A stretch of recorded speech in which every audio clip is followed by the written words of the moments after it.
Welcome, Internet, to the Pixel Play Podcast, your weekly podcast where we get together to discuss all the news, rumors, and discussions going on in the video game world. I am one of your co-hosts, Kaylan, aka Ktastrophy, joined as always by my co-host, Adam, CSRadical. In this week's episode, we're going to be talking about Amy Hennig's new Marvel game that she announced. We're going to be talking about State of Play that happened last week, and I'm going to be coming to you guys with an untimely review of Deathloop. If you like what you hear, you can always catch us wherever you get your podcasts by looking for us, Pixel Play Podcast. If you want to see our lovely faces, you could always look us up on YouTube by searching for Pixel Play Podcast, all one word.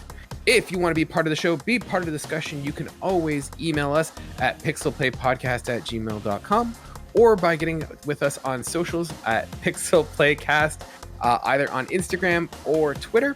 And we also have a Discord going on if you want to join us there. We've got fans joining us there who are sharing their opinions, talking with us about what they're playing. It's a great time, and we'd love to have you there. Ladies and gentlemen, if you hear that little beep, it is because I've got my little baby monitor. I am in charge of the little guy today, so yes.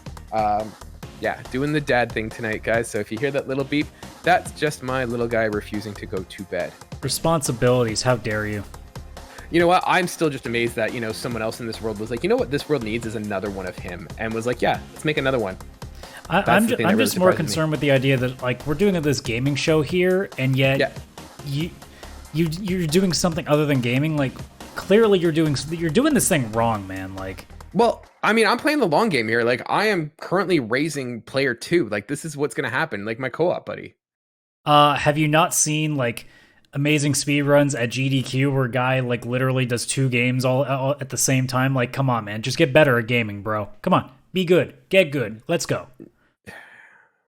You know what? I don't know what I was thinking. I screwed this all up. I made a big mistake. I'm just kidding. The first step is always admitting that you made a mistake. I took the long and the hard route. I should have just gotten good at games. But See? Whatever. The trade-off is, you know what? Like, I was gonna say, hope you had a good Halloween. We took him out trick-or-treating for the first time. Oh man, that was hilarious! Just watching him run around and trying to figure out what the hell was going on. But he quickly caught on. Hey, if I act cute, I get a lot of free candy. So he was totally milking it with the people that were giving out candy. It must be nice having a Halloween where it doesn't rain, because it seems like it's the first time in forever that we had a Halloween where it wasn't like piss and rain. Right? It was like really nice out. Like, we ended up just going for a walk and he was running around for probably about an hour before we called it a night. So got enough candy that, like, me and the wife are set, which is great. So like he doesn't realize now. So we're like, for every like 1 bag of chips that he has, we're eating like 12 candy bars each. So works out well. I got a couple years before he starts figuring out, that he's getting ripped off. Yeah, this is going to be a painful year for me, because I'm pretty sure by the time I go shopping, it's already going to be all sold out, and I'm not going out of my way to just go check for boxes of candy on discount now. Yeah, no, I think it's already gone. I think I feel like they now, like, they discount it before Halloween. They got to make room for that Christmas stuff that goes up, October 29th. Oh God, don't get me started. If you're looking to dress up for Santa, though, they've now got it like locked down that it's easy to dress up for Santa as Halloween. No, I'm good. I'm almost halfway there with the beard. Like, it's the grays are coming in. Like, it might work for December. If it wasn't for the fact that I also get free stuff too, I'd be Scrooging up Christmas every year, because I couldn't care less anymore. Because I'm not religious and I don't care much for the commercialization of the holiday. So it's like, every November 1st, it's always the same. As soon as Halloween's done, I'm like, I know Mariah Carey's going to be on the radio every hour now. All I want for Christmas is you. And now I've just lost at least like 2 quarts of blood out of my ears. Sorry, ladies and gentlemen, I have a voice that not even a mother can love. Every store for the next 2 months is going to be literally having end caps after end caps of just stuff that I never want. But they're going to tell me that I need to have it, or ask somebody for it, or buy it for somebody else. Mm-hmm. And I'm just like, I love how it's the one day where we allow, or the one holiday that we allow this. I mean, sure, Valentine's Day you get a little bit, but it's not like the beginning of January. I don't necessarily know that Valentine's Day is coming. Or with Thanksgiving, like maybe even Black Friday, you don't even get that much. But Christmas, every year, without fail, November 1st, you're guaranteed to get it from everywhere. And then after that, nothing else. I'm like, man, see, it seems like the only holiday that people care about is the one where the most money gets flown. That's interesting. No, that's not true. Are you kidding? If they could figure out a way to capitalize and like, commercialize, I don't know, Arbor Day, like they would. They would 100%. It just hasn't bought in yet. Oh, I mean, here in Canada, if they could figure out a way to make Family Day some crazy like Damn it, commercial that's the one I holiday, should they'll have do gone it. with.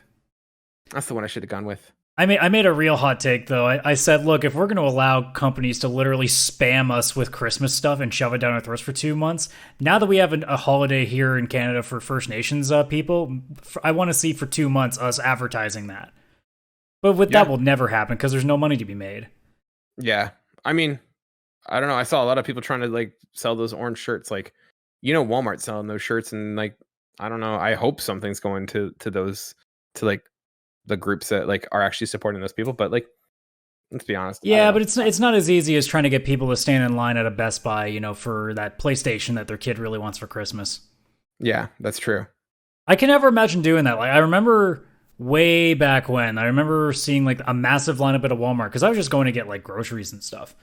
And I just saw this massive line all around the store, and all it was for a Wii U. And I'm sitting there thinking, one, it's a freaking Wii U. Who cares? There was that part. Dude, and then there was the other part that's like, man, what's that? That was like the Wii U. That was the sequel to the Wii. Remember how big the Wii was? Your grandma was standing in line because she's like, I like that Wii bowling game. Yeah, and even like well, most people that bought the Wii U weren't really people that bought the Wii because that market already left. They got their one purchase in. So I'm watching, like, I can tell that are moms usually buying it for their grandkids, and I'm looking at it being like, I know this console sucks. I feel bad for you that you're just making a decision based on what your kid's yelling at you for. Wait, the mom is buying it for her grandkids? No, did I say grandkids? What kind of I meant Back to the Future-esque kind of world are you living in? Whatever, you know what I meant. Ladies and gentlemen, I am completely distracted because, as I said, I am all hopped up on Halloween candy. So, Adam, let's just jump right into it. Where do you want to start? We've got basically 2 real stories this week. Where do you feel like going first? Can we jump into where I get really mad? Which one's that? That's the state of play stuff. Stories. That's every week. That's what we do. We're not talking about Switch expansion pass this week. It's fine. Yeah, that we've got. I'm going to add that to the list of triggers for Adam. It's going to be like Cyberpunk 2077, Switch it's Online. It's not a trigger anymore. And basically Christmas. Those are your triggering, topics. Oh, and I guess Halo, because I think Halo gets you kind of triggered too. Oh, does Halo trigger me, or does me talking about Halo trigger people? I think it's like one of those like vicious cycle loops. Like it feeds itself. You know what? I'm just gonna jump right in. Let's jump in with probably the more interesting topic this week. Uncharted creative director Amy Hennig is making a Marvel game. This comes from Jay Peters at The Verge. He writes, Amy Hennig, a former creative director at Naughty Dog, who currently leads Skydance New Media, will be working on a new Marvel video game. Skydance describes the game, which is its first as a narrative-driven blockbuster action-adventure game featuring a completely original story and take on the Marvel universe, but hasn't said which superheroes will be featured in the game. The studio hasn't shared a release date or even a release timeframe, and hasn't said which platforms the game will be available on. Despite how little we actually know about the game, Hennig's involvement in a story-driven Marvel project is an intriguing one. Hennig served as a writer and creative director for the first 3 Uncharted games, so hopefully this new Marvel game will similarly blend action and heart to make for a compelling experience. The combination worked well in the new Guardians of the Galaxy release this week, after all. They finish off saying Skydance's new game also joins an impressive lineup of Marvel games on the horizon, which includes tactical RPG Marvel's Midnight Suns, XCOM developers from XCOM developers Firaxis, and Insomniac Spider-Man 2, and a Wolverine game. Adam, first off, what's your excitement level for this game? What do you kind of hope from it? What do you think X-Men is, or sorry, not X-Men, which Marvel characters do you think is it going to be involving? Well, for starters, like I've made no bones about it. Apart from Uncharted 4, most of the Uncharted games have kind of fallen under my radar. Mm-hmm. So Amy Hennig isn't a name that immediately makes me go, "Oh my god, that's amazing." It's more just like, I know who that is. I know that's quality, but for me, it's not necessarily like oh, holy crap, this could be amazing. More, I'm just like, well, they at least got somebody pretty decent behind it, according to the industry, so that's a good start. I'm not like super psyched. But I mean, right now we're in an age that Marvel games seem to be finally getting a pattern of being good. because all accounts say that Guardians of the Galaxy is really good, which I'm very excited about. And obviously Spider-Man's doing what it's doing, and obviously we'll have Midnight Suns and obviously 2 Insomnia games coming soon as well. So there's a lot of promise coming when it comes to the Marvel license after Avengers really kind of made us remember, oh yeah, these can be bad too. We remember the old days of the movie tie-in games that were just always 4 out of 10s at best. Excuse me. Spider-Man, that was an amazing tie-in movie game. That was amazing. Do not crap on that one. Well, no, we're talking like 360 era, so we're talking like the Iron Man and Hulk games and stuff like that, where they were just always just like Batman Arkham Asylum wannabe garbage. They weren't great. No, they weren't. So, if you were to guess what superhero, well, first of all, I'm going to take a completely different edge, but let's kind of find before I go into the negative side, what superhero do you think, or what IP do you think they will tackle or should tackle, given what you know of Amy Hennig and the kind of games that she makes? Well, I think if you were to assume that it was going to be somewhat in the vein of what she is used to writing for, I don't think you go crazy and go into like the, really spectral and like crazy magical universes. I don't think you're going to get that level, but you would have things that work really well, like Black Widow, Captain America. Like you could do a really good game that's like a big shield game, like dealing with Nick Fury and all them. You could do a really cool like action, like early days of like the Avenger Initiative kind of stuff, where it's not like over the top fighting massive, galactic threats. You could have like the early days of just your basic supervillains, kind of like what Spider-Man generally seems to show off. I think that could work really well. And then when it comes to the adventure stuff, if you're talking the environments, like that's also a really good idea for a Black Panther game too. So there's a couple different ways you can go about it. But they could do whatever they really want. I'd be like, all right, I'll see where that goes. But I mean, I prefer something, at least with the Uncharted in name in my head. I want something that I know could be at least a little more rooted in Earth, not, super over the top, like mega superpower, magic, crazy stuff that's going to be a little bit more harder to contain. I feel like for me, if I think of Amy Hennig, I think of her doing, stories that are character driven. And so you need a character who has that sort of like, I think you're going to kind of move away from doing like a large sort of shield style game. I think you're right. I think it is going to be like a one sort of solo character. And my go-to would have been like her doing a Wolverine style game or something like that. I don't see her doing an X-Men or like a Shield, like something group based. I think it's going to be single player, like single focused. And so you need someone who has like a compelling story or kind of experience. And like, I don't know. I think like Iron Man might be one. I think Black Panther is another good option. But yeah, it has to be somewhat grand. You don't want something with like over the top kind of superpowers, or even like I don't know. I'm trying to think of like what an Uncharted game looks like with that. And like, unless you're doing an open world game, doing like an Iron Man-esque style game doesn't work, nor does Thor, because you don't want someone who can like fly around and do that, because that kind of changes the whole game there. Well, it's not to say that she could, like, she's really just writing. It's not like she's making the entirety of the game. It's what we're used to, right? So that's kind of why we're leaning in that direction. I mean, quite frankly, she could do anything. Like, they can make a Captain Marvel game, and I'll see her name behind it and be like, I'm sure they'll figure something out for a good story. But you see, for me, I'm on the opposite end of the spectrum in terms of my excitement. Like, I was kind of disappointed in this route. I think I've talked about this on the show, or at least I've talked to you about it. And I think a lot of people are starting to feel the Marvel burnout.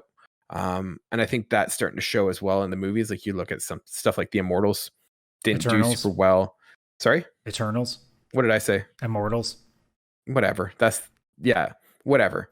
Yeah, I know. Immortals, Eternals, children, grandchildren. It's all relative. I'm having that sugar crash right now, buddy. Get off my back. But I mean, like I'm not hearing anything but that. Black Widow kind of came and went, and like even like Shang-Chi like didn't do, like, it was great. People liked it, but it like did fall into the traps. Like, I feel like the Marvel ship has kind of sailed. And it's still going to, like, I'm not saying that it's going to bomb or whatever. Like, there's still millions of dollars to be made with Marvel, but it's just, I feel like that excitement is starting to wane. And I feel like that burnout's happening. And I worry that we're going to get to that point as well in the video game world. Like even this article was saying, like, we have Midnight Suns coming out, Spider-Man 2 coming, Wolverine game coming. We just had Guardians of the Galaxy, we had Avengers, and we had Miles Morales in the span of like less than 4 years. Even if you go 4 years, I think that even includes Marvel Spider-Man. Like, it's a lot, and I kind of wonder if, like, unless it's doing something incredibly different or unique, like, I just think another superhero story is not really what we like. I just don't know. I wonder if it's going to be like burnt, like overdone by the time it gets there. I mean, I'll make two arguments, right? Like, Mhm. it's really easy to get burned out when stuff is bad. I think that's why people are Mhm. not really caring about what DC's putting out. I know most of my friends have watched the Batman trailer and went, okay, it looks like Batman. I mean, what else do you want? We're normally like when Dark Knight Returns first had its trailer, everybody flipped because all they remember is the good, right? Mhm. I know a lot of people that are really excited going into Eternals. I'm going to be watching it Friday in theaters. I'm going in expecting I'm not going to care much for it just because I don't know any of the source material. And it has the feeling of a movie specifically where it's overpowered gods. How do you make that all that interesting? It was a similar case with Captain Marvel where I said, Captain Marvel can literally like win any battle with her powers. So like it's really hard to make a good story. It's why I'm not a big Superman guy either, because when you're capable of basically winning any fight you get into, it's kind of hard to get behind a person because there's not much of a clawing your way up story. Yeah. Like, I feel like when you have those kind of movies, and now we're getting into like the movies on Superman, I feel like with like, if you're going to do something like Superman, if you're going to do something like Captain Marvel, I think you kind of go more into the realm of, you know, having all this power, but you like, should you use it, sort of thing. So like, I think if you're ever going to do like a compelling like Superman story, you kind of do an idea like, sure, you know, Superman could, you know, stop this or whatever, but like, should he? Like, I don't know. Like, I kind of think like if you put it where he has to decide between his own interests and the interests of like people or something like that. And so sure, he could get what he wants. He could stop the villain and save the day or whatever. Or, you know, does he have to kind of make those personal choices of just because he can, he doesn't mean he should, kind of thing. And I'm not saying like let Lex Luthor win, but if you make that kind of interesting character story, like that's something different. Yeah. I just, yeah. I feel like especially the Marvel stories are getting very formulaic, and I just hope that the game moves away from that. Well, I mean, like from my personal experience, right? Like most of the stuff that I've watched from Marvel, like, and I'm counting like movies and TV shows, they're mostly relatively positive. And I think that's why the burnout isn't happening as easy for me because I'm not like hating most of the stuff that comes out. And the same is going for the games, like, right? And also, I do think it's a little bit early to say there's a burnout on the game version. Because I think the games and the movies are two completely different experiences. So I think, I don't know if everybody can do this, but I can separate the two. I'm not really concerned about the movies and the games intertwining because I know they don't. The games are their own things. They're their own solo experiences. So I can go into a Spider-Man game and not have to worry about, you know, it having anything to do with all the movies that Tom Holland's been in or any of the Tobey Maguire stuff now. And now I just know this is its own thing. I can turn my brain off about all the other shit, remember all the like the backstory that I know from as a kid from when I've been starting to watch Spider-Man, and just go. And the same goes when I go into Guardians of the Galaxy. I have even less knowledge, but I know don't have to think about Chris Pratt, Zoe Saldana, Dave Bautista, even though I'm going to miss Dave Bautista as Drax. But I can go in and play that game and be like, I'm going in knowing absolutely nothing about what's going to happen here, and I'll enjoy it. Same's going to go for Wolverine, but I think enough time has passed from Logan that I think it'll be fine. And then the XCOM, like Midnight Suns thing, is just a completely new experience, so it's different. And that's where I bring in my second argument, which is if we're talking about games, you know, if there's going to be any sort of a burnout, well, if that was the case, then people would have been burnt out of Call of Duty and first-person shooters a long time ago. I'll make the argument with the Marvel games is that we're not getting the same kind of Marvel game every single time. We're getting different genres, albeit most of them are in the action-adventure lens, but they're all like different versions of that. And then obviously you have something like Midnight Sun. So there is a bit of variation. I think it'd be really nice if we see even more variation, and I hope that that happens sooner than later because I don't want it to just be adventure epic. Like, as much as Spider-Man has been amazing, I don't want every Marvel game under the sun to be basically a Spider-Man clone, just being open world action adventure, because eventually that does run dry. That's why some games to me, like maybe Ghost of Tsushima, didn't go very well with me because that style has kind of worn out. So there's an argument to be made, but if we're talking like a few games that are kind of under the same lens, but then there's a few variations, especially bringing in stories. Like if suddenly somebody came back with a Fantastic Four game, you bet your ass I'm curious on what's going on there, because it hasn't had a good stretch of anything recently. Same with X-Men. The last X-Men game I remember liking so much was Legends on the Xbox 360, like that Marvel Ultimate Alliance like spin-off. So it's been a while. And I think the opportunity, and I know there was a rumor about it a while ago, but like to get a Marvel fighting game kind of like what Injustice does, there's another option to get something really going with the Marvel license too. So there's still plenty of open room for, I think, the Marvel brand to expand into games. And as long as they're chugging out high quality stuff, as long as we're not getting, like Green Lantern video game quality stuff, or I guess if we're talking Marvel, Avengers, we're probably fine. I think most people will be okay with it. It just might be some people that are really burnt out overall from the movies may just not be interested. But I think, I'd say the average person still is like, look, if this thing's a 9 out of 10, I'm curious, right? Oh yeah, like I'm not saying I'm not excited by this. Do I hope the game's great? Absolutely. I've always been an advocate that like I want more good games, but I'm not. I've seen some people who are like flipping out, being like, "Hell yeah, I'm making Marvel," and I'm like, I kind of want something original. Like, I'd like to see what Amy Hennig could do if she's just like can do her own. Then like, do my idea. Sorry, do a shield. Do a shield agent. Not the whole thing. Do an agent. Do a Nick Fury game. Something that's never been really put a light on. Just play as Agent Carter. Cool. I mean, why not? Yeah. Like that's like honestly like a Nick Fury Black Widow or Maria something. Maria Hill, I think, is the one that Kobe Smulders plays. Yeah. So like you could do something like that and just have fun with it. There's so many Marvel heroes that we don't know about that aren't like crazy superpower ridden either. So there are ways to do it. I mean, even Daredevil's kind of in that vein too, where it's not like over the top, right? Daredevil actually might be a good one. It's not oversaturated.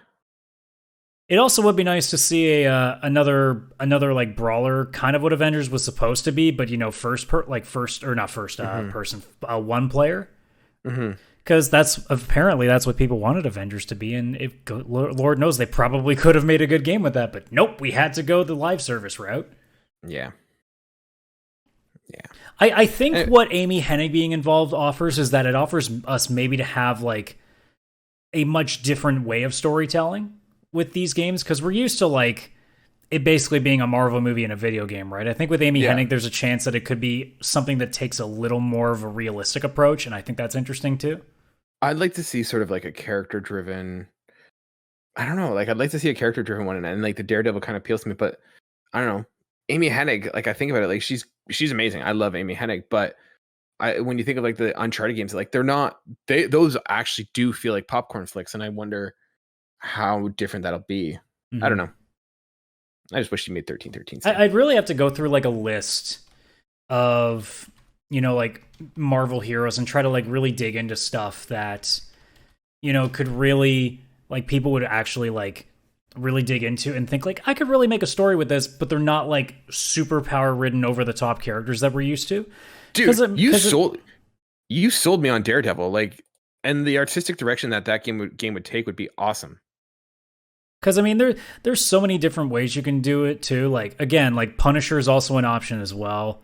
Like I'm just trying to think in the back of my mind, like how many characters could fall into that without being like over the top characters. I mean, you could do like a Hawkeye thing, because that'd be a good like third person, like Tomb Raider-ish kind of game. If you want to do a dark game, like if you want to do like a more mature character, do one as like Magneto or something like that. Like I'm even scrolling right now and I'm seeing like other ones, like Blade could be an interesting game. Like there are definitely options, and you could dig way more to really go deep into it. But like, I think when everybody thinks Marvel, they just immediately jump to Avenger heroes, and it's like that's why I've really liked some of the, especially before, but the new wave of shows is starting to do the same too. But like watching shows like Luke Cage, where you're not getting, space alien massive threats of planet destruction. Like it's just this dude's just chill, like going up against a crime syndicate. It's not anything crazy, right? Yeah. I think there's a real opportunity, assuming that that's the direction they take, that they take a much more like down to actual literal Earth approach instead of it being what we always expect Marvel to be when we just think, Thanos and fighting like massive space aliens, Yeah, I think a grounded approach might be the way to go. And I think that's what would separate it too. Mm-hmm. Yeah, you're selling me on Daredevil. I kind of want a Daredevil game now. Ooh, they could do Ant-Man. Ant-Man would be kind of cool too. Yeah, that's also an option. So, and I mean, cool. there's so many off things you could do. So many off things. Yeah. Actually, come to think of it, because I'm just thinking of like all the characters I've seen in the movies over time. Like Hawkeye becomes Ronin at one point. That's also a pretty interesting, like, darker story that you can go into as well. Like, there's a lot of options. Mm-hmm. Yeah, I mean, I'm not a comic book nerd, in the sense that I know like all the character, like all the comic book stories and stuff. So, I mean, I'd be curious to see someone who is, to kind of like point to some comic book stories that are like, hey, this would be awesome to be seen into a video game. Give me Phil Coulson, the video game. Done. Let's go. There you go. That's who I was thinking of, Phil Coulson. Just having him there, and like one level is just doing administrative work and you know what I really want? I want a game where I'm playing J. Jonah Jameson and I just have a "He's a menace" button. Yeah, it's basically you're just running a newspaper. It's literally just a first-person like VR game where you're just sitting there, and every time Parker comes in the room, you can just yell at him and throw shit at him. There's your VR experience. I want pictures of Spider-Man. And then finally, the game ends when Spider-Man hops into the room and just like webs you in the face, and you're like, "Menace!" J. Jonah Jameson is like an underrated character in the Marvel universe. I mean, I suppose, but everybody flipped their lid when they saw, what's his name? What's the guy that's going to be playing him, that played him in the original movies and is going to be doing it again now? Why am I forgetting his name? Oh my god. Is it J.K. Simmons, I think? J.K. Simmons, that's who it is, yes. Because I kept going J.K. I'm like, no, that's Harry Potter. I'm like, no, wait, it is J.K. Yeah. Yeah, no, honestly, he stole it. Like, that is now what you... And also, he's great in the video games because he's basically Alex Jones, he's Alex Jones Jameson, like basically. With the podcast? Yeah, it's so good. He really is. Yeah, I mean, we'll have to give it time and see, but, like, I don't know. The idea of another Marvel story doesn't... If it ends up being a Thor game, then I'm going to be like, it might still be good, but man, you could have done something real cool. We already have a Norse game. It's God of War. Yeah, but then people be like, "Oh, there's the real Thor I remember." Not this fat oaf. Not the drunken like redneck kind of one that looks like he's like hanging off the back of a pickup truck. Well, I got to take the Reddit point of view once in a while. Once in a while. Or not, actually, because it's a really dumb opinion, but I digress. Yeah. All right, let's move on. Staying with Sony, last week you might have forgotten there was a state of play. Funny story. Adam and I were chatting this week, and we're like, "Man, what are we going to talk about today?" And then, like, I think 30 minutes before the show, we're like, "Oh crap! Yeah, there was a whole state of play," and we kind of forgot. So, I'm not going to openly admit that the second you said that, I went, "Oh shit! I never checked it out," and then quickly looked up most of the trailers. I will not admit that flat out on this show ever. No, I would never do that. I am always on top of things. We are professionals here, sir. So Adam, real quick recap. We're not going to go through all the games. Give me your quick. Let's start first with what games really either surprised you or interested you. Were there any that kind of stood out? I'll give you my top 3, and I'm not talking top 3 games on there. I'll just give you my top 3 things that I'm going to take from the show. Mm-hmm. 3. First Class Trouble looks like a really fun, like, multiplayer game to play with friends. It's just a shame that it doesn't have crossplay, so if I have friends that don't own a PlayStation right now, they can't really play it with me, so that sucks. Mm-hmm. But it looks interesting because it reminds me of do you remember the really old game on Steam, The Ship? Nope. Okay, so it's similar to what Among Us is now, but it was one of those games where like this game was just based. You had a secret target that you had to kill, mm-hmm. and they didn't know that you were the target. You'd just be going around trying to kill the person that you're supposed to be killing without knowing mm-hmm. who's trying to kill you. I mean, it's the similar aesthetic, although I think First Class Trouble is more akin to something like an Among Us game. But I just love it looks like a BioShock Among Us kind of game, and that just aesthetically looks really interesting to me. So I'm curious, but I might not be able to play with people because, again, the cross-platform thing kind of isn't available yet. They haven't said whether or not they're going to. They just said we don't have any news yet to disclose, which usually means we're looking into it. Yeah, but or there's a timed exclusive thing. There is also that, yeah. Number 2, I have no idea what this indie band is, but the We Are OFK thing, like, that was just super charming, and I actually really enjoyed watching that trailer. Yep. I don't know, like, it looks like another one of those, like, episodic adventure games, kind of like akin to Life is Strange is. Yeah, it has very much a Life is Strange kind of vibe. But I think the charm might get me past it.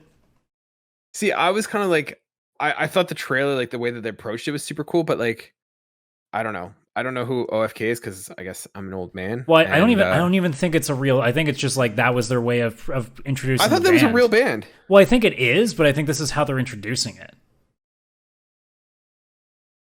Because a quick Google, because I did the same thing. I'm like, who the hell are these people? And I didn't get a straight answer, so it made me think that it might be one of those cases where like they're debuting their album along with this game, from what it seems. What? So for all we know, it might be like this team, this really small team of developers that are also like really big music folks, and they're like doing both at the same time, and this is how they decided to promote it, which is a really cool idea if that's the case. It's a really cool idea, but then it also kind of comes across as like, I don't know, then you have a lot, like I thought it was a band that actually existed, and like they had fans that were going to be like, okay, cool, like I'm going to check it out because I like the game. But I'm also kind of like, now if they're not actually like a real band and they're just kind of like presenting themselves, it reads a lot that like the band has to actually be good for you to care. Otherwise, you're just gonna be like, I mean, no. Either that or this is like the akin to a Spinal Tap video game where it's just them making up a band for this game. Yeah, in which case that's pretty clever. I'm like, either option, like the charm of the game makes me curious, so I don't really care what the result actually is beyond that. It's definitely something I'll take a peek at. I wouldn't say like it sold me on the game, but yeah, it was definitely one of the more interesting, at least kind of caught my attention kind of games. Yeah. And then the number one thing is that this state of play killed any love that I had left for Star Ocean, because that trailer looked like the biggest piece of garbage I've ever seen in my life. Right. I mean, I'm not a Star Ocean fan, so it didn't do anything for me, but because I'm looking at it being like, all right, I already hate the aesthetic. It's 2021 and those graphics look like they still belong on a PS3. That's not a great start. Mm-hmm. And then the voice acting is like like chaos, like Final Fantasy levels of like hammy. You want to talk about like the weird thing? Like the best thing about, like the best cheesiest thing about that was the like title screens that pop up. I'm just gonna watch the trailer just to find it, but keep going. And like on top of that, I'm thinking expectations. Yeah, I know, right? And like it's always the same garbage of like, I think it must be some Japanese person sitting in their office in Tokyo going, you know, oh, this is what the people in the West are going to be really interested in hearing. And like, sure, the chaos joke, it became like a big meme for the Final Fantasy game, but this one, there's not going to be that meme. It's just some really, really shitty dialogue performed by what sounds like a voice actor who did not give a shit about the thing they were doing. At the end of infinite space. What the hell does that mean? At the end of infinite space. I know, right? That's... Yeah. The most important thing is that there was a moment where I thought, oh, so that's why this game looks like shit, because they put all the money into making it like Anthem. So you can fly around on the open world map. And I looked at that and went, this game is going to be the worst game I think I'll ever not play, because I literally cannot see a reason why anybody should like this, because the last Star Ocean game was fucking terrible. Integrity and Unfaithfulness, or whatever the stupidly long title was, it was absolute garbage. And now this game looks like it's in even worse shape. It looks like an older game than the game that is coming out after. Mm-hmm. Like, this isn't I just want to say, Square, I don't know. I know that you guys hate all the games that apparently made you really famous, except for Dragon Quest.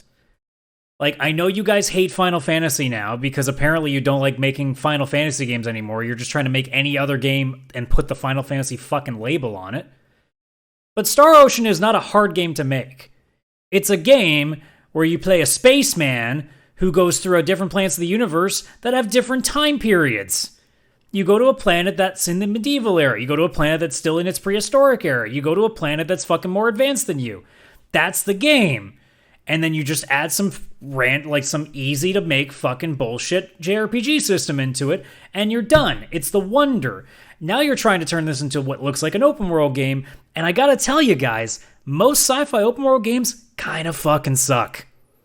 And they don't get much better when you put shitty graphics, shitty dialogue, and what looks like a pretty uninspiring story and character set next to them. So, you might as well shut it down now, because I don't think a lot of people here in the West are going to give it to any mind. And if anybody in Japan does too, sorry, but you guys are just as fucking blind. I just can't say it in Japanese because I don't know what the words are. Yeah, for me, the games that like kind of, I wouldn't say any of these were super thrilling. Not at least that warranted having to be at a state of play. What, you don't want to play the Isle of Big Snacks? Actually, you know what? That was one of the ones that was actually kind of like, okay, this is kind of cool. We are OFK, like super cool, neat idea of doing that. I like the Bug Snacks idea. I'm curious what they're going to do with it. Just because there is a certain level of mystery, or there is a mystery to Bug Snacks that once you figure it out, you're like, oh, okay, like, I don't know really how, like, it'll be interesting to see what they're going to do with the Bug Snacks storyline and the whole ecosystem thing. I don't really feel like the whole, oh, look, you have a house now, you have they can wear hats. Those weren't things, like, I didn't even notice that my house was never completed. I didn't care. I don't feel like updating it. Like, I never spent time in it. Nor do I think I ever felt compelled to. So I don't really know where that's going to go. I think the fact that it's a free expansion is kind of cool. Considering the game came out on PlayStation Plus for free, and now you're getting the expansion for free. It's kind of neat and cool on Sony's part to do that. But I kind of wonder what to expect there. And then the other one that kind of caught my attention was Death's Door. Looks kind of neat. The way I've heard it sort of described is it's sort of a Devolver Digital kind of equivalent of Legend of Zelda, like the Link to the Past kind of games. And that kind of appealed to me. So I thought that was kind of neat. That, it has that sort of Zelda vibes that I think like. The game's already come Zeldas. out, though. It has. It came out. I think it's out on the Switch. But now it's coming out on PlayStation as well. So, but I mean, for the most part, like, I don't know. And we can get into this now if you want. Like, I felt that this state of play was very underwhelming and probably one of the worst state of plays, if not the worst one that they've ever done. Like, I don't know. How do you feel about the state of play? To be completely honest, I don't care, because the state of plays I know are generally not for, like, they're not really for AAA stuff. So I've kind of gone in knowing, okay, I don't really know or care about most of the stuff that's about to be shown here. This is just for, like, getting people, like, to take a look at something new. And I think that's actually really good. But, like, it really depends on how you're approaching it. Like, it's really cool that, like, developers and companies are getting a chance to show their stuff when they normally wouldn't have a chance to, especially not on a bigger platform. But I think if this is the reason why Sony's doing it, then Sony needs to start adding some other stuff into it to kind of make it worthwhile, because people are going to stop watching these altogether at some point. Yeah, I think you totally nailed the nail on the head. You hit the nail on the head there. The problem with this is that, one, I feel like there's no cohesiveness in this. Like, I feel like this is just random trailers put together. Like, there's no sort of, like, they almost need like a producer or something like on this to kind of say to them, like, have a tonal sort of shift, like start with something fun and lighthearted, and then, go back, like, to kind of keep some cohesion in terms of the overall theme of the game, or of the show. And I agree with you. Like, the state of plays have sort of become something that is not for big games, but I still feel like, why should I pay attention to this just because you show me some games that are small and indie? Like, I feel like if that's what they're going to do, they need to change how the show works.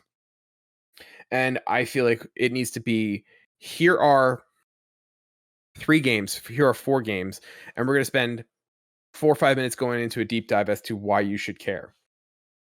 But for this, it looks like they're showing these half-assed, trailers. And no offense to some of the games, like, they look great, but like you said, Star Ocean does not look fantastic. Five Nights at Freddy's, we've seen that trailer already. Like, it's not showing us anything new. Deathverse, it didn't really explain much to us. Cartrider's not a hard game to understand. Like, it's Mario Kart. Fine. It doesn't need to like have a whole, like, either show us a small little trailer, but this does not needs to be something that is on State of Play. I feel like if we're going to start doing State of Plays, and they are going to be to highlight upcoming games that you may not have heard of or you may not be likely to try, great, but let's make them sort of, hey, we're going to show you 5 games that we're very interested in, that we think do something really unique, really cool, that we're very proud of, that are coming to the PlayStation Net system, and let's tell you why. So that can be like, we're going to show you gameplay, we're going to show you the story, like, but to do a 30-second 1 minute sort of snippet trailer where it's just, here's some gameplay and that's it, like, that doesn't give me any context to why I'm going to be excited, or like why this is different from something else. Like the Deathverse, it's a hero class arena shooter battle royale kind of thing. Like, what's unique about that makes it worth playing? What does it do differently that makes it exciting? And I feel like that's something that this State of Play missed, is that these aren't games that I would typically be interested in or that be super into, but now you have my attention. And so tell me why these are games that should be on my watch list, because most of the time these are gonna be on State of Plays, they'll come out and they'll die. Like, I hate to say it, no one's gonna play these, and it's because you're just kind of throwing us a quick 2-minute trailer that you could easily just throw on YouTube without any context, and it would have the same amount. You are spotlighting it, but you're not telling us why you're spotlighting it. It really could just be a blog post with a bunch of YouTube links. Right? That's like, there's no context going in, there's no context coming out. It's just, here's a game, watch the trailer, and the only thing that distinguishes it from the others is that it's in a collection with other ones that have no rhyme or reason to be together. Like, here's a couple of great ideas for what this State of Play could have been. You have, obviously, God of War game that should be coming soon, and a Horizon game coming soon. You can always show just a little bit more gameplay. You can show anything there. God of War, maybe not gameplay, but Horizon, it should be coming soon, so you could be saying, like, hey, here's a quick snippet of some more gameplay for Horizon coming X, whatever the date is now. I don't know if it has anything to do with PlayStation at this point. We were just talking about Amy Hennig with a Marvel game. Like, you could even just have a quick interview with her and talking about it. Or just anybody in the industry that's people would know of. Like, pop them in there, sit them down, do a quick little, like, 5-minute, interview, ask some questions about stuff. Like, anything. Just stop doing it about indie games that, honestly, like we said on the show before, and again, it's not to take a shot at indie developers, it's no one cares. Yeah. Like, I'm sorry, but like, I'm really charmed by We Are OFK, but no one cares. No. It doesn't bring people to the streams. They're brought to the stream because Sony's name is on it. And if you want us to care, great. Tell us why. Like, you've clearly have a bunch of games that are coming to your system. Well, not to mention, like, it's just, like you said, it's just trailers. Like, and they're not even trailers of anything that everybody's excited about. You need to give them something to go, like, at least kick the like, normally Nintendo streams, they would usually start with like a Smash reveal or something, just to get you started. Like, there's got to be something Sony can show at the start of the show to at least get people to say, oh, okay, so there might be other stuff. And at least it keeps them invested in the rest of the show that you have. Yeah.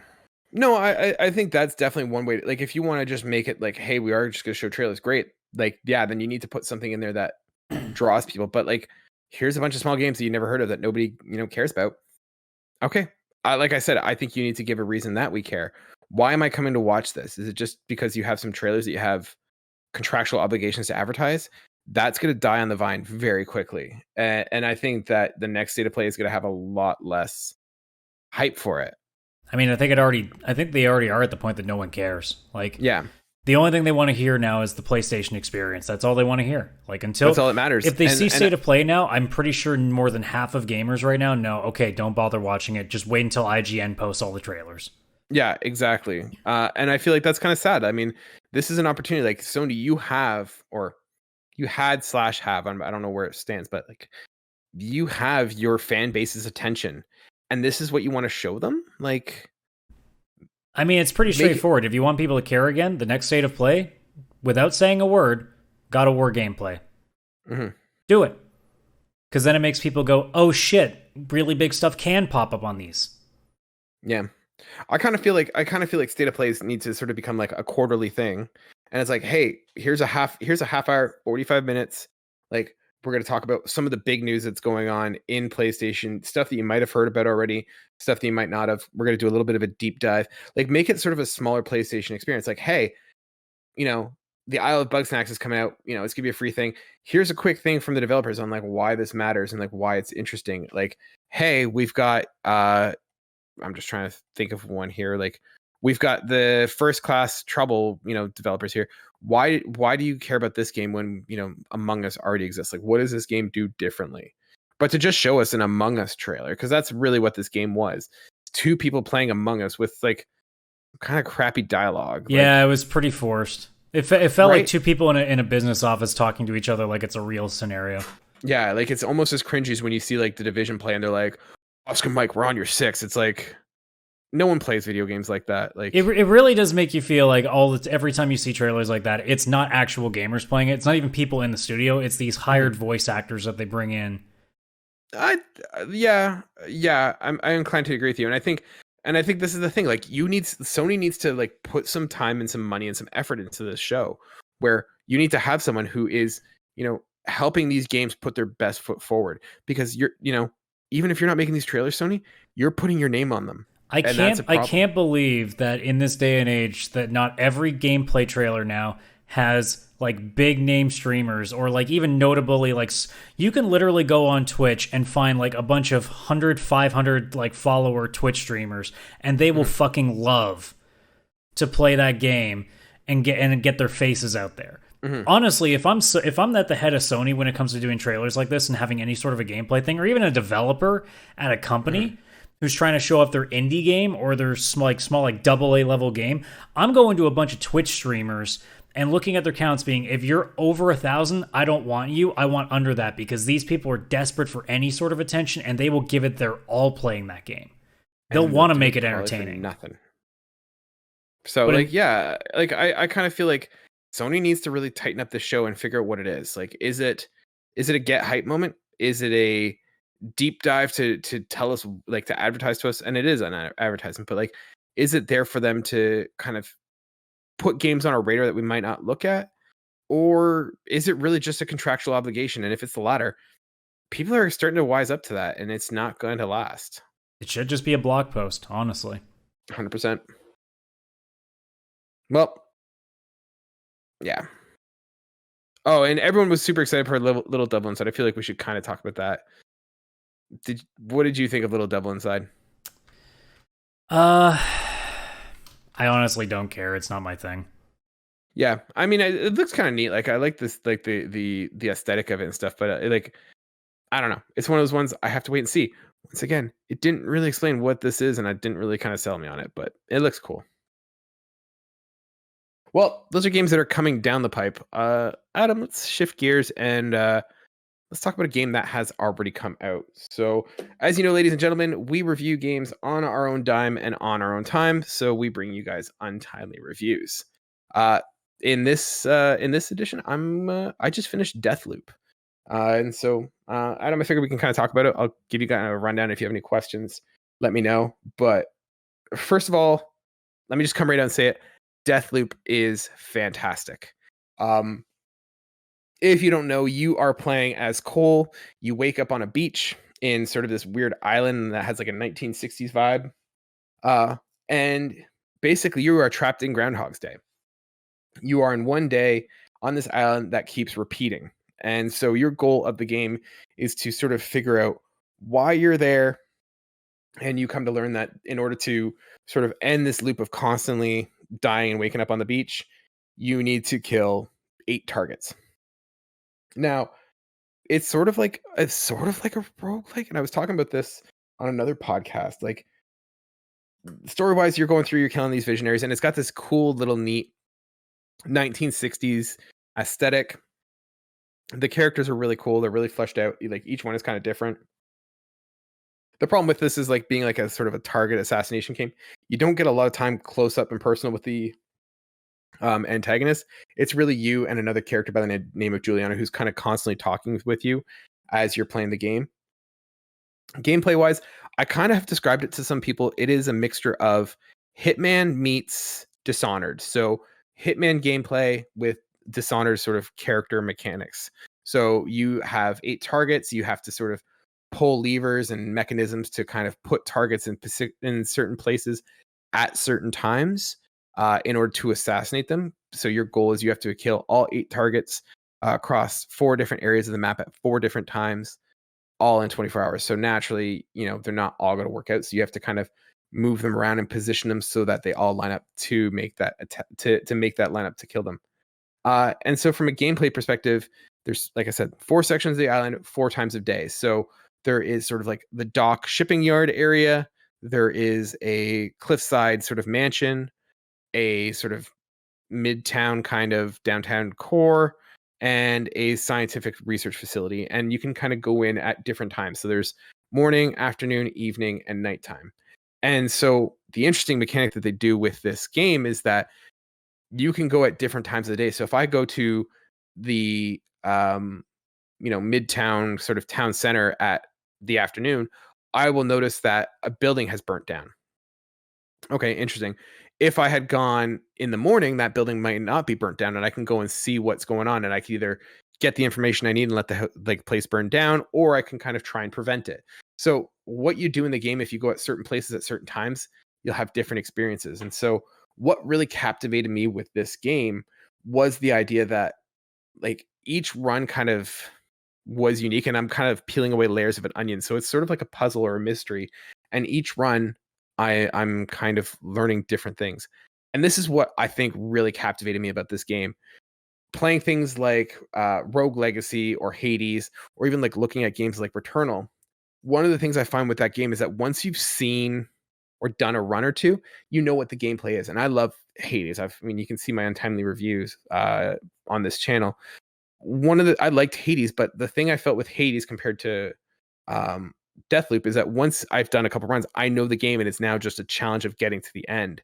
Whereas with Deathloop, I'm learning new things. I'm learning new approaches. I'm going into the game with different tasks or missions that I want to do. So it's not always just about killing all the visionaries. It's okay, I've now found out some information about this location that I can take and apply to another location or at another time. And so I never felt like I was just kind of going through the same cycle over and over. I always had something different to accomplish. And then the mechanics, it feels like Dishonored. So you've got abilities where you can teleport, link up people. So if I kill one, it'll kill 4 or 5 others, force shoot them. It's a really cool way of playing. And so I think the idea of having a game like Hitman, but with Dishonored gameplay mechanics, is really neat. And having that loop kind of feel of like a roguelike was very refreshing. Like you kind of get power so that you can kind of bring more and more weapons with you through each run, but you're still kind of limited in terms of what you can do. And I just thought that I never felt like I was repeating or wasting time. I think there was 1 or 2 little puzzles or clues that kind of got repetitive, that I had to do one thing 4 times, and that was kind of annoying. But for the most part, I loved the game. I was very intrigued with it. And it was neat because you can play either as Cole and try and break that loop, or you can play as Juliana, which is the antagonist, and play as her and try and kind of screw other players over in their games and try and kill them. And I thought that was a really neat kind of way of playing. That she also appears throughout the game as well. So it's a fantastic game. I thought aesthetically it was really neat, the style that they went with. Yeah, Deathloop is fantastic. It is one of, if not my favorite games of this year. Adam, I've been chatting with you throughout this past month or so, seeing the praises of Deathloop. Any sort of what are your thoughts? Like, got any questions? Anything I can clarify? What are your thoughts? Is there a story that kind of has like a payoff towards the end, or is it mostly the setting everything up? So yeah, there is like some story to it. Like it is not completely just, hey, go kill these visionaries. Like you get to the island and you don't know anything. Like the most you know is your name is Cole, and like the first 30 seconds into the game, you get stabbed by this girl named Juliana, and that's all you know. And so you are constantly learning, like, who are these visionaries? Who is Juliana? Who are you? How did you get here? And there's also stories revolving around the island. So it is very much a game that is dependent on the narrative and you figuring out those puzzles and caring about that. So, okay. And like I said, the gameplay mechanics are fun. The powers are cool. It is definitely a game worth picking up, and I think it's on sale right now. So I think it's definitely worth, given my review, it is definitely worth full price. It's a must play in my opinion. Probably the best game on the PS4 right now. Well, at least it's something. After a lot of people thought it was going to be this like relatively like oversaturatedly advertised game that probably wasn't going to have too much to it, and the gimmick was going to die out pretty quick. It's nice to see that it ended up actually being, at least critically especially, like a very, very good game. So oh yeah, like I was one of those people too. I mean, you can check the episodes. I was always like, why the hell are we hearing so much about Deathloop? It's not interesting. It never appealed to me. And I just saw the feedback it was getting from everyone, all the reviewers saying like this game's awesome. And it totally is. Like it really is. And I feel like Sony's marketing, it's a weird game to advertise. I don't really know how you would market it, but I don't know. That's not my job as a marketer, but I feel like they weren't really advertising. I mean, they kind of were. They were telling you exactly what that game was, but yeah, it is a game that does something I don't know if any game has ever done, or like I'm sure there is. Don't at me and say like you're wrong, but it's something that you don't see very often, especially in that loop sort of roguelike thing. It's a very unique way and a very interesting way of using that mechanic, and it never made the game feel like it was going on and on and on. So yeah, totally recommend. Worth buying at full price. I would go out and get it if you're looking for something to play. Deathloop. And it's causing me to have one of those things, when you play like a really awesome game and then you finish it and you're like, well, now what do I play? Like I'm having that moment right now. that's okay. I got my addiction right now, so it's fine. What are you playing right now? Oh, the Final Fantasy randomizer. Like, yeah, that thing. I am stupid addicted to that right now.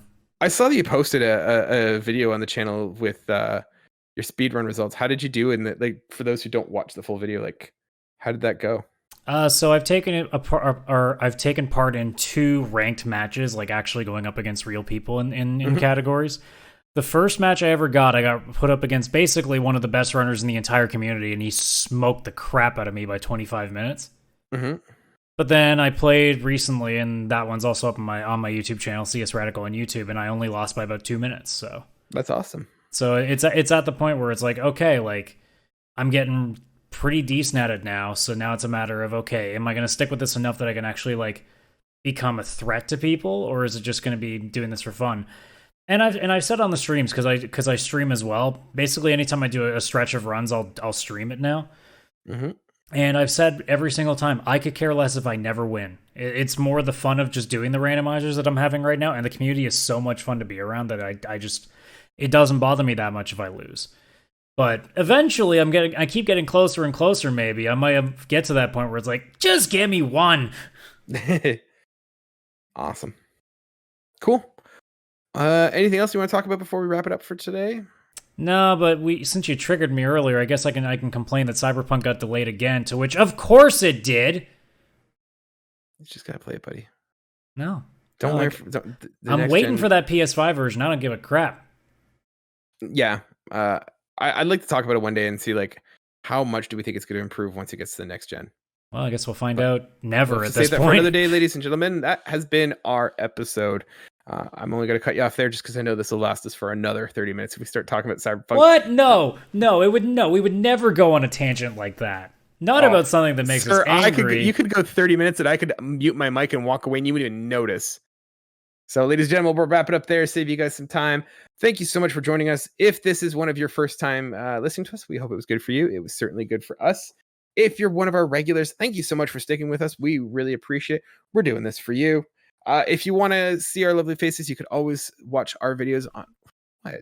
What? What was that? We're doing it for them? What? No. Yeah. I try to make joke and I distract you. Okay, fine. I won't make any more jokes on the show. Apparently it's... Let me do my outro, man. I have it in my head. If you want to see our lovely faces, if you want to see Adam distract me with his hand gestures as we chat, you can check us out on YouTube. If you want to just hear our voices, you don't want to see our ugly faces, you could always find us on wherever you get your podcast by searching for Pixel Play Podcast. And you can interact with us by looking us up on Twitter and Instagram. I am going to have to turn off your mics, sir. It is throwing me off. if you want to get in touch with us, you can always reach us at pixelplaypodcast@gmail.com or searching pixelplaycast on Twitter or Instagram. And as I said, we are always in our Discord. You can join us there, chat with us, give us topic ideas, let us know how wrong we are about our opinions. We always look forward to chatting with you guys. Thank you so much. And this has been another episode. Have a great night.